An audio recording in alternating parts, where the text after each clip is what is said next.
you're one sentence away from launching your website with Base 44. Since the beginning of the internet, there's never been such a fun, fast, and intelligent way to launch online. Landing pages, content hubs, e-commerce sites. So, CDU and George Pickens, it's the number one catching combo in the NFL. What is it, in your opinion, that kind of separates the two of you from the rest?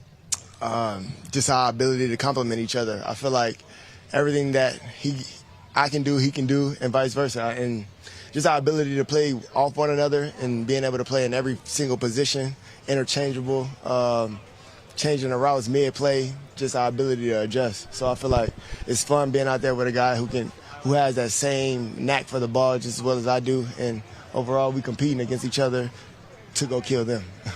CD, you know what, man? That's an interesting perspective, man, because, again, you don't always hear big-time number one receivers. I believe both of you guys are big-time number one receivers. You usually don't hear that type of message, right? Usually a guy wants to get all the footballs and things like that.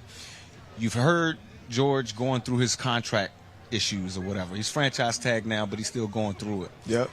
Is that something where you go upstairs and say, hey, man, you need to pay my guy, man? Like, come on, man. Or is it just kind of let it happen? I don't think he has a bigger cheerleader to come back to the team than myself, obviously. You feel what I'm saying? Just everything that he's been able to do, take coverage, take the eyes off me, if you will, and vice versa. You know what I'm saying? Just we finding the matchups and the things that we like. Obviously, we like one-on-ones, so just being able to create them one-on-one opportunities for each other because we know we're going to win the one-on-ones. It's just about when and where. Well, Jerry Jones was in that seat less than 2 hours ago, and we asked him about the possibility of George Pickens continuing on after this year, and he said there's absolutely a way that you can get it done. Right when on. You hear that, your reaction is? Right on. Let's get this deal done. We can definitely do this. I can see this happening for the end of both of our careers, and I feel like we can accomplish a lot together. And again, man, we spend a lot of time together on and off the field. We talk about these moments, cherish these moments, and enjoy each other's presence, if you will. You know what I'm saying? And it's more than just ball with us. That's really my brother. We built a great bond, a great friendship, great brotherhood, and overall, it shows on the field.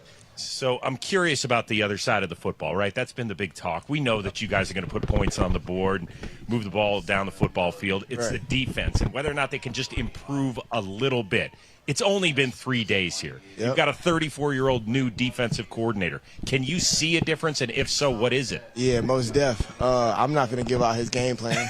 I can't do that. But I will say there's definitely eyes all over the place, and they do a great job of passing off and matching and doing, switching it up. And, I mean, we got a lot of guys up front. I don't know if you could double-team everybody. That's for sure. Are you allowed to talk trash to a 34-year-old defensive coordinator? Oh, yeah, come on, man. He come over here talking.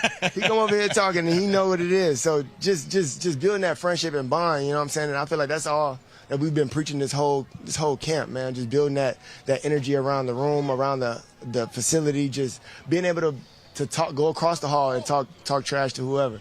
I'm talking trash to a D lineman knowing I ain't blocking him. You know what I'm saying? So, like, CP, he do a great job, man, of just, again, coming to the receiver room, talking trash. You know he's a DB guy, so just having that edge to him, and it's good to see he's very high energetic.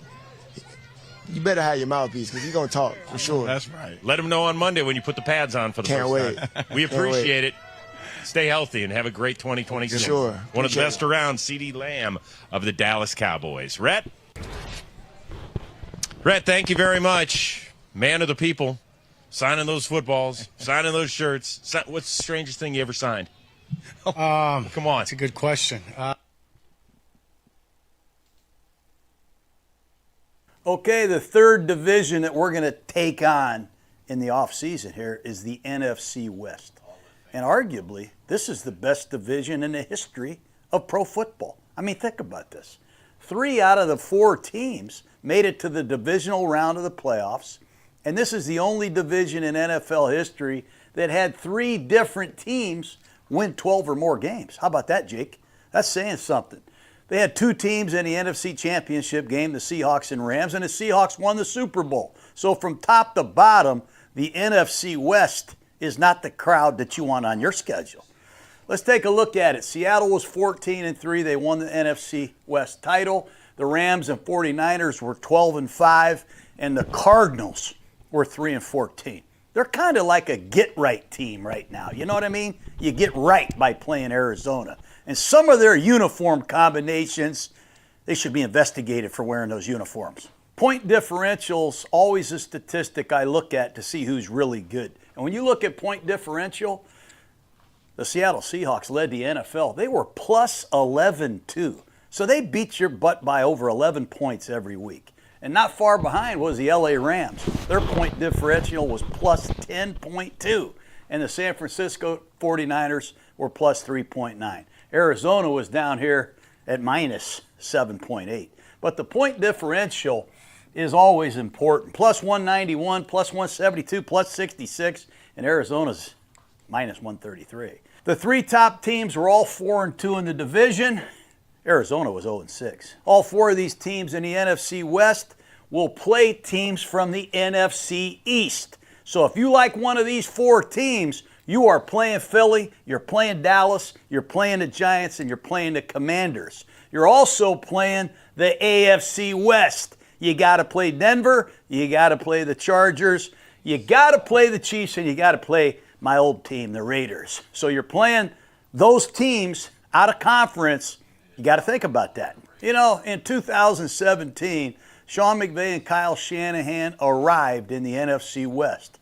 They won 7 out of 9 division titles, and this is really an offensive head coach division. I mean, even the Arizona Cardinals just signed Mike LaFleur as their head coach. So you're thinking offense, McVay, Shanahan, LaFleur. Guess what? Mike McDonald, the one defensive head coach, he showed these guys, man, winning the Super Bowl championship. The Super Bowl this year is in L.A., that SoFi Stadium. God, I hate the visiting locker room. It's like a maze in there. But the last time that place hosted a Super Bowl, the L.A. Rams beat Cincinnati to win the championship.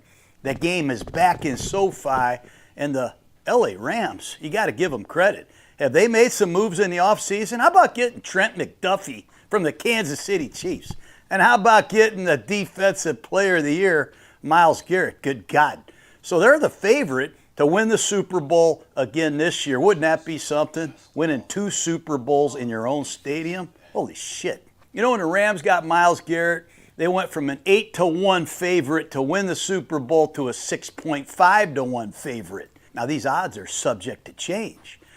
The Seahawks are 10-1 to win the Super Bowl. The 49ers are 17-1 to win the Super Bowl. And Arizona's 400-1 to win the Super Bowl.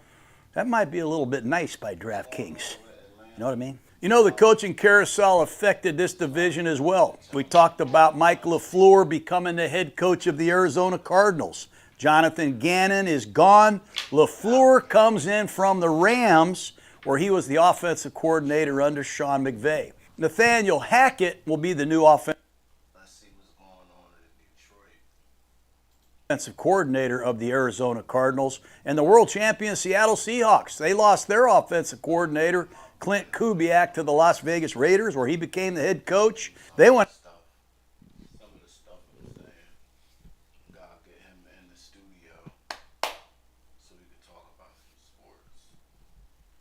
out and signed Brian Fleury, former tight end coach of the San Francisco 49ers. This is a strange division. There's a lot of wires crossing, man. I mean, think about this. Shanahan and McVay coached together on the same staff with the Washington Redskins.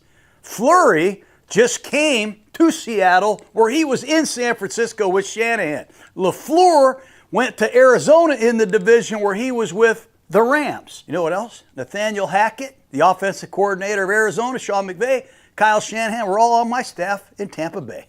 We all should be good friends. This is really an offensive division. If you like explosive offenses, 3 teams in this league were in the top 10 of total offense and scoring offense. The Rams were number 1 in scoring, number 1 in total. The Seahawks were number 3 in scoring. They were number 8 in total. And San Francisco was 10th in scoring and 7th in total. There's a lot of firepower in this division. And all 4 teams in the West, they drafted a skill guy on offense to help their offenses. Jeremiah Love, running back from Notre Dame, went to Arizona. The Seattle Seahawks took Jadarian Price, another running back from Notre Dame. LA Rams took Ty Simpson, a quarterback out of Alabama. He was on Gruden's QB class. We love Ty Simpson. And the San Francisco 49ers.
Day 6 of Lions camp was all about that defensive line, and a perfect day from Jake Bates. Still no practice from running back Jahmyr Gibbs. Coming off the Bijan Robinson contract extension news, you kind of expected to hear something sooner than later, and that wasn't the case as of Tuesday. Lions reporters actually asked Gibbs if that was the primary reason he wasn't participating, and he came up with a nondescript answer of, "I don't know."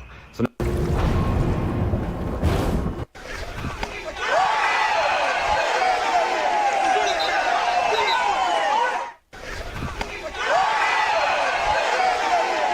that shit. Back to back. 2-2. Yes, indeed. Ready. Hit. Yeah. That look good. That look now. That shit. Back to back. 2-2. Yes, indeed. Ready. Hit. Yeah. That look good. That look now. That shit. Back to back. 2-2. Yes, indeed. Ready. Hit. Yeah. That look good. That look now. That shit. What is this? It's your extension, bro. You want to sign it for us, though? Yeah, I got you. Gotcha. Type. Let's see.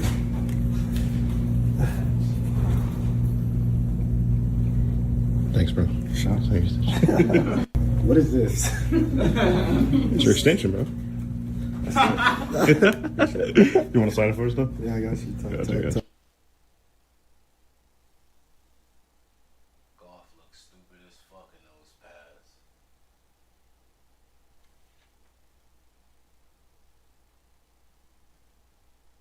Look at him. Got more upper body than I got lower.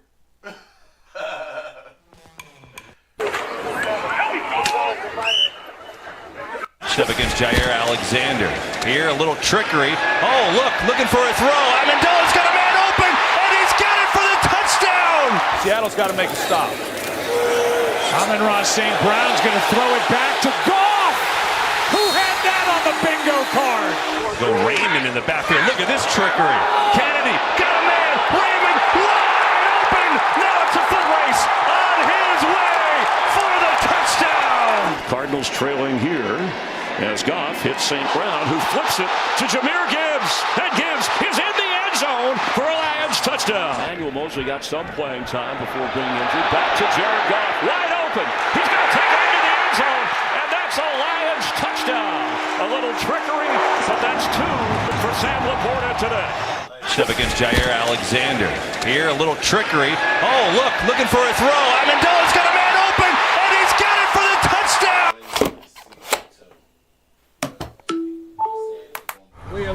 Huh? Wait, watch out, Chris. I'm mic'd up, so don't say I know. I just got to tell him why I chose 91. Okay. Because if you add 5 plus 4, that equals 9. And if you subtract 5 minus 4, that equals 1. He the dream, I'm a thought. Yep, ready. Hit. Good, nice, good. There you go, see, right? There you go. Say tight job, ready. Hit. Get there, good. Nice, big finish. Good, there it is. Ready, hit. Come on, Maya, good. Nice. Good, Jeremiah, good. Yep, ready. Hit. Good, nice. I think it's a very close relationship. Maybe that's what people assume, but it's constant conversations. I'm getting calls on my way into work. I'm getting texts at home. I'm calling him and texting him, and it's you could be in the middle of the day on an off day, and something pops into your brain, and the first person I'm going to go to is him, and he's probably going to hit me first and say, "Hey, can we do this? Are we thinking about that? What do we do here?" It's something that I've loved as I've gotten to know him. Is he never puts it down or walks away from it. I'm very much that way. So it's been so much fun to just challenge each other and push each other to get the best out of each other. And I think that's really what stood out to me here these first couple months. I think it's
knocked down by Aiden Hutchinson. Lions take over. Goff play action. That middle of the field throw.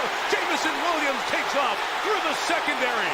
Out of bounds at the 40-yard line. It's what you get when you get speed on the outside and the ability to run on the inside. Linebackers step up, and this is just an issue for everybody this year. Jamison Williams was so unbelievably good when he was at Alabama, first-team All-American, 15 touchdowns. God, we've been talking about how many offensive linemen they're missing. On third down, deep drop, Goff taking the shot downfield for Williams, who's open. Jamison's got it to the end zone. Touchdown, Detroit. Jamison Williams. Tre'Davious White, a veteran. He's been down this road before. He understands that speed. The double moves, tries to break, and really almost should have tackled him at that point, because when you have somebody with that kind of speed, there's just no way to catch up. This is the fake ad you see everywhere, right? But this is Ebony, a real game. Now, I know what you're thinking. Aren't they exactly the same? No, because Ebony is the real number gate runner game. Gotta try it, huh? Nobody ever believes me, but this really is. Just let them settle in and play fast and play hard. 3rd and 6. Goff's going to step up. He's going to take off, and Jared Goff gets a first down. Well, Mike, you saw some great sprinters at the Olympics, but I don't know if anybody matched the speed of Jared Goff on this one. That was a big-time play there. Jared Goff, here comes the chant again. Dan Campbell, I liked his approach. Jared Goff, here's his approach, going deep down the sideline for Williams, drops it in the bucket to the 20-yard line. We'll get back to Dan Campbell's approach to this game. Coming from the inside slot receiver right there, just pressing it up. You got to be aware of his speed. I don't know why we're not getting on top or staying even with Jamison Williams. Jamel Dean is beat immediately, expecting him to cross the field. And what a throw by Jared Goff. A 50-yard teardrop. He has at his disposal to challenge defenses is pretty impressive. Straight drop for Goff in a clean pocket. Finds Amon-Ra St. Brown. Tiptoes up the sideline, out of bounds near the 28-yard line. Jordan Whitehead bangs him out. This is a nice route. And again, a really nice throw by Jared Goff. There's a little bump. It doesn't reroute him. He gets into that soft area in between three defenders. And you can see the location of the throw by Jared Goff. But sometimes that matchup's not working in that day, and you need to try something else. Back to the air on first down, to the sideline. It's Amon-Ra St. Brown out of bounds at midfield. 2nd and 1 at the 27-yard line. Play action, pressure coming. Goff to the sideline. He's got Raymond and Khalif Raymond with a first down. Tyke Smith on the coverage. Yeah, I always think it's fun, right? You had great games by Jamison Williams and David Montgomery last week, and I asked Ben Johnson, who's one of those guys under the radar a little bit that really impressed you when you watched the film on Monday? And he's like, Khalif Raymond, and he just does everything well. On a 3rd and goal, Goff is looking, throwing, catch made into the end zone, and that's a Lions touchdown to Amon-Ra St. Brown. On a 3rd down play. Well, they're going to clear everything out here this way, and then they're going to run. How do you like that one? Here, as Goff hits St. Brown, who flips it to Jahmyr Gibbs. And Gibbs is in the end zone for a Lions touchdown. How do you like that one? It's so easy to become a podcaster with Riverside. First, go to Riverside and open an account. When you're ready to record, just hit rec to capture high-quality audio and video, all from the comfort of, anywhere. Even if the only camera you have is on your phone. With Riverside, you'll still look like a pro. The equipment doesn't matter. You'll get a Well, you're going to watch. He's just going to come in here, going to clear a little bit, and then Gibbs is going to come from the middle of the line of scrimmage. So here's the under route. Just flip it over to Gibbs, who's running across the formation, and this is just beautifully executed. There you see he released out of the B gap on the opposite side of the line of scrimmage, and whoop, B gap being between the center and the tower, the guard and the tackle, and that is just, you want to talk about a beautifully executed hook and ladder. It can't get any better than that. On 3rd and 12, play clock. 3, 2, snap. Goff, time, and right on target. Amon-Ra St. Brown for the first down at the 46-yard line. You're playing 12. You're sitting at 12 yards, and I don't understand, but the underneath coverage jumps up and allows that beautiful strike to Jared Goff. The underneath coverage is jumping on the underneath routes. Doesn't make sense. Play action again. Great protection. Pass caught. First down, St. Brown. Off of that, with those two routes, and runs the dig route, has been excellent in the red zone, and they've been good again tonight. Seattle's got to make a stop. Amon-Ra St. Brown's going to throw it back to Goff, who had that on the bingo card. Touchdown Lions.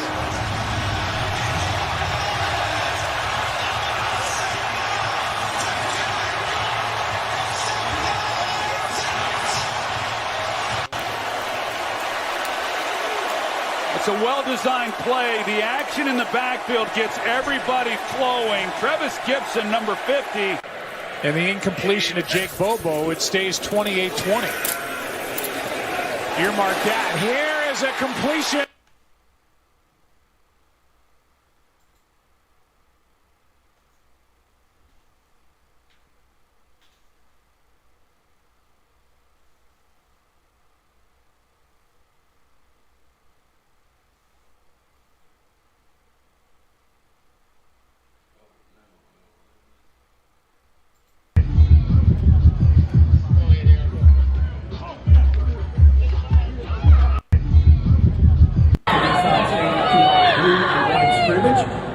flag football, already growing rapidly.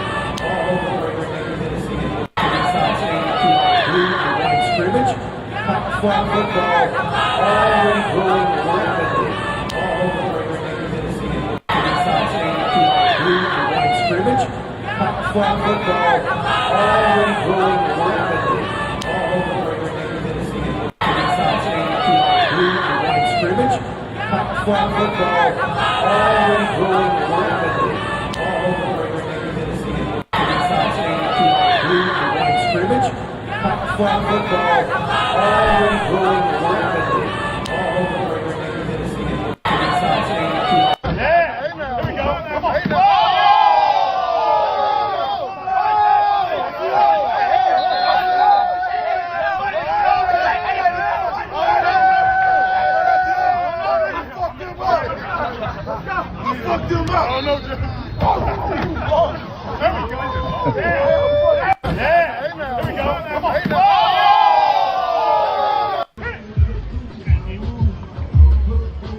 We're just starting to see.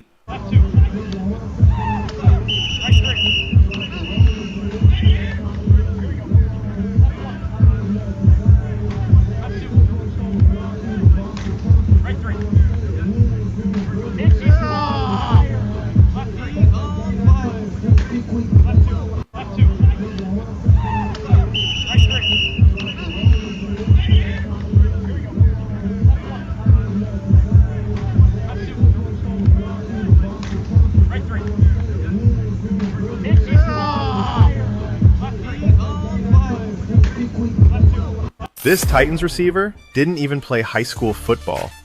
Now he's becoming one of the biggest sleeper stories in the NFL. Tyrene Montgomery went undrafted in 2026, but after impressing at Titans OTAs, people are wondering if Tennessee accidentally found a hidden gem. And his journey sounds straight out of a movie. Montgomery was originally a basketball player. He walked on at LSU, hoping to build a future there, until life changed everything. His mother was battling cancer, so Tyrene moved back home to Texas to be with family. That's where football found him. One day, he was throwing passes around in the backyard with his younger brother, and his brother told him, "Bro, you could really do this." There was just one problem. Tyrene had never played football before. No route tree, no terminology, no game film, nothing. During COVID, while trying to find a job, he started posting workout videos and routes on Facebook, hoping someone would notice. Then, a flag football team from Miami contacted him, and suddenly, Tyrene was playing tournaments in Vegas and even got an opportunity connected to Olympic flag football. He turned those flag football highlights into his first football tape, sent it everywhere, and Nicholls State finally gave him a shot. Then came John Carroll, a Division III school, and all he did there was dominate. In 2025, he posted 119 catches, 1,528 yards, and 15 touchdowns. PFF gave him a 93.1 grade, the best among 679 qualified receivers in college football. Then he shocked scouts again at the Senior Bowl. Now he's in Tennessee fighting for one of the final wide receiver spots behind Calvin Ridley, Carnell Tate, and Wan'Dale Robinson.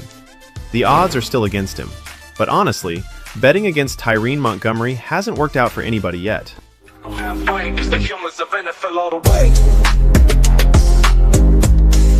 This Titans receiver didn't... Not many people have ever gotten a $7.75 million slip and fall settlement. This case obviously was severe. And I've worked on this case since 2008.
Let's work together.